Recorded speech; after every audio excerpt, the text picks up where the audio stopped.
kwa nini leo tumeamua kuja hapa? Leo tuna sign mkataba na mkandarasi anaitwa Esteem Construction. Lakini tumekuja hapa, wazungu wanaita site. Tumekuja eneo mojawapo ambalo linatakiwa kuboreshwa kwa kiwango cha lami nzito. Lakini kwa nini swala hili ni muhimu sana katika jamii? Swala hili ni muhimu kwa sababu kero ya miundombinu, kero ya barabara ni kero namba 1 kwa wakazi wa Dar es Salaam.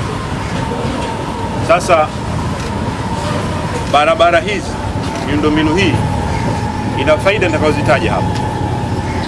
Lakini naamini kila mtu hapa anajua umuhimu wa kuboresha barabara hizi. Sasa mradi huu ni mkubwa na una package ndogo ambazo tutazielezea na tutawapa. Lakini package hizi, kuna package ambazo zinahitaji uthamini, zinahitaji kuwaondoa watu, kwa sababu zile barabara zinapita, inabidi kuvunja zile nyumba ambazo zimeambatana na ile barabara. Sasa barabara hiyo unaiona hapo mbele yenu ni mojawapo. Barabara hii inazunguka soko hili, soko la Makumbusho. Barabara hiyo inayopandisha moja kwa moja inakutana mpaka na njia inayotokea Sayansi. Lengo ni nini? Lengo ni kwamba hizi barabara, nadhani mtaani zinaitwa michepuko. Hizi barabara za kuchepuka hizi zinasaidia sana kuondoa foleni kwenye hizo main road. Kwa hiyo barabara ya kwanza inaanza ni barabara inayotokea kule Msasani, inapita soko la samaki, inakuja kutokea upande huu wa TANESCO, Engine Petrol Station pale.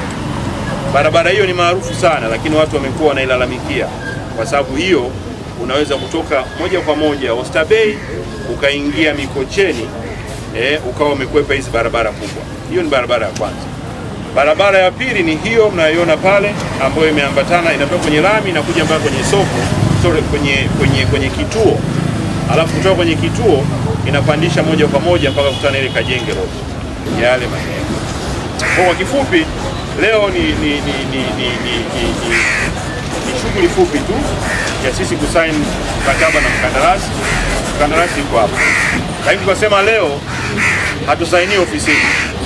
Tunakuja kusign hapa site, ili mkandarasi atuelewe kilio chetu kwamba zimekuwa zinajengwa barabara, zinakaa mwaka mmoja, ile barabara haionekani tena. Sasa tunataka kumwambia mkandarasi, leo tuna sign site, tunategemea barabara hii itakaa miaka mingi, na tunategemea barabara hii itaisha ndani ya mwaka mmoja. Naitwa Engineer Jagdish kutoka Esteem Construction. Ni mikataba baadaye kusaini leo, ndani ya mwezi moja natakiwa tuwe tumeshaanza kazi. Tuliwahi kusubmit program ya kufanya kazi, tutafuata program hiyo. Barabara 5 zote natakiwa tuwe tumemaliza ndani ya mwezi wa 12 na tutamaliza, wala hatuna shaka, hamna matatizo yote. Tumejenga barabara kwa kiwango kinachotakiwa, na bahati nzuri tuna barabara tumemaliza juzi tu, hii ya kupanua Moroko Mengo. Tumeshawahi kumaliza vizuri. Barabara hizi zinaendelea kuperform